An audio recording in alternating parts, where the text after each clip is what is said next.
E parece que a batata já está assando para a Regina Duarte. A sua entrevista domingo ao programa Fantástico da Rede Globo causou muitas críticas de aliados do presidente Jair Bolsonaro e ontem já a primeira manifestação explícita, a anulação de uma nomeação feita por ela de Maria do Carmo Brant de Carvalho para a Secretaria de Diversidade Cultural. O general Braga Neto foi quem anulou o ato de Regina Duarte. Mas o filho do presidente, o 03, o Carlos Bolsonaro, já tinha se manifestado, dizendo que a sua missão é tirar Regina Duarte desse ministério, que é a Secretaria Especial de Cultura. Muito cedo para acontecer tudo isso.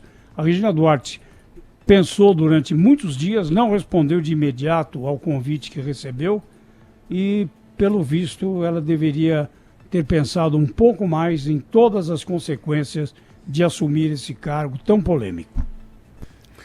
Pois é, e o governo não parece não perceber, né, da relevância que foi, a importância que é contar com alguém como Regina Duarte em seus quadros, né? Ela é uma das pessoas uma das artistas, das atrizes mais admiradas do Brasil.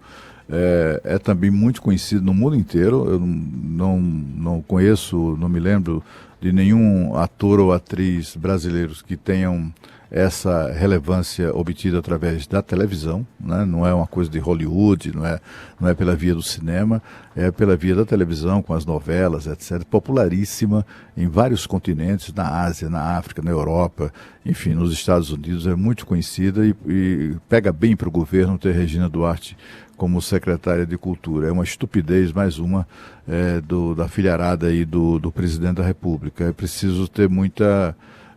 enfim, essas pessoas de fato ficam inventando inimigos mesmo quando eles, mesmo dentro do governo, né, em prejuízo da própria administração pública. É uma pena isso, né? Essa senhora, Regina Duarte, merece respeito, né? Além do mais, ela abriu mão do conforto, né, da vida que levava, um ótimo contrato que, enfim, com a emissora lá há 50 anos, que não precisava ser rompido. Ela acabou fazendo isso para ter que assumir a secretaria. Ela não merece ser tratada dessa maneira. A questão é a seguinte, né?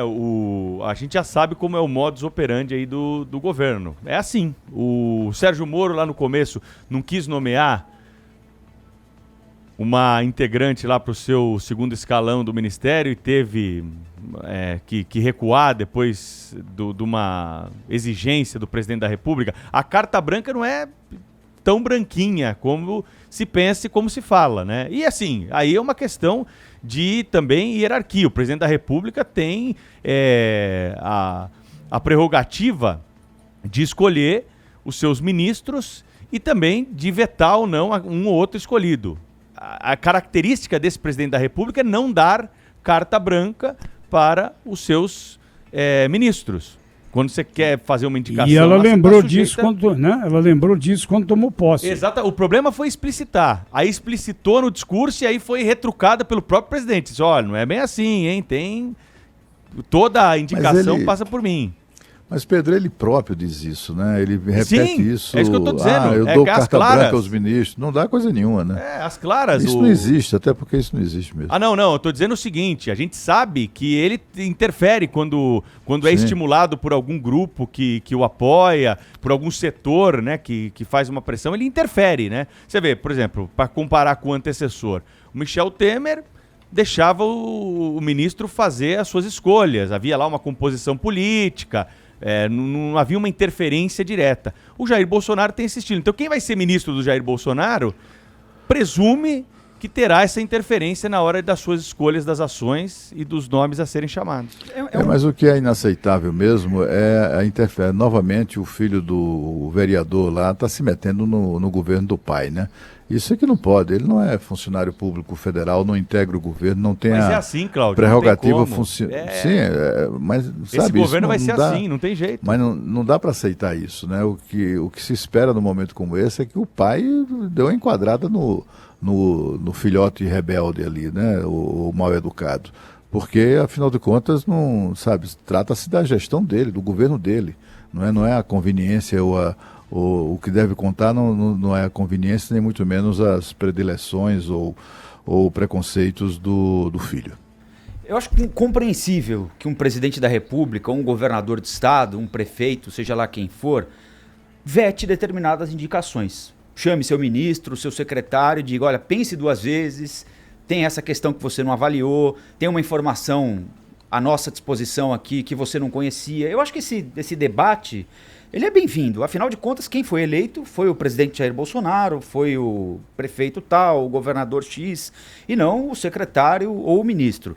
Mas, primeiro, esse tem de ser um debate interno, para você não deixar na chuva o seu auxiliar, sendo alguém tão importante quanto a Regina Duarte, tão relevante, sendo a figura pública que pode fazer tão bem ao governo, mais preservada ainda ela deveria ser. E ela foi exposta ao sol sem sequer chegar ao cargo, né? Acho que ela errou também, ela teve pouca sensibilidade, ela trabalhou na Rede Globo por 50 anos, né? É uma história enorme dentro da mesma empresa. Agora, o presidente da República tem enormes problemas com a emissora. E ela pega e dá uma entrevista exclusiva de meia hora para a emissora, dias depois de assumir o cargo. Acho que ela poderia ter evitado ali. Acho um erro. Ela poderia dar entrevista para quem ela bem entendesse, mas conhecendo o presidente e a relação dele com essas coisas, acho que ela poderia ter evitado. Eu acho que aí está o cerne da questão, viu, Rafael? Antes de qualquer coisa que ela tenha dito, e me parece que quando ela se referiu a ter sofrido ataques de facções, isso irritou também o Olavo de Carvalho, além dos filhos do presidente, mas acho que o fulcro, como diria Salomão Esper aqui, é exatamente esse, dela ter dado entrevista para a emissora. E aí sai. Bom, a gente não pode acusar, por exemplo, o ministro Luiz Eduardo Ramos de ser um radical, né? E ele veio ontem a público para dizer que não há facção dentro do governo, que aquela palavra foi utilizada de maneira equivocada, ou seja, ele deu um pito público 12 horas depois da entrevista na secretária especial da Cultura, Regina Duarte. Aí vem o presidente da Fundação Palmares, o Sérgio Camargo, que é subordinado à Regina Duarte, ou seja, ela é chefe do Sérgio Camargo, que é aquele presidente da Fundação Palmares, que nega a existência do racismo, que teve a nomeação interrompida pela justiça, depois autorizada, enfim. Ela estava se referindo a ele quando usou a palavra problema. Aí, ontem de manhã, além do pito do ministro Luiz Carlos Ramos, o subordinado vai a uma rede social e diz o seguinte: bom dia a todos, exceto a quem chama apoiadores de Bolsonaro de facção, e o negro que não se submete aos seus amigos da esquerda de problema que vai resolver. Então ela tomou um pito de um ministro, ela tomou um pito de um subordinado dela que ela queria tirar do cargo onde está, que ela chama de problema, e teve uma nomeação à noite, a primeira dela, grande nomeação, desfeita no diário, numa edição extraordinária do Diário Oficial da União, isso tudo em 24 horas. Derreteram.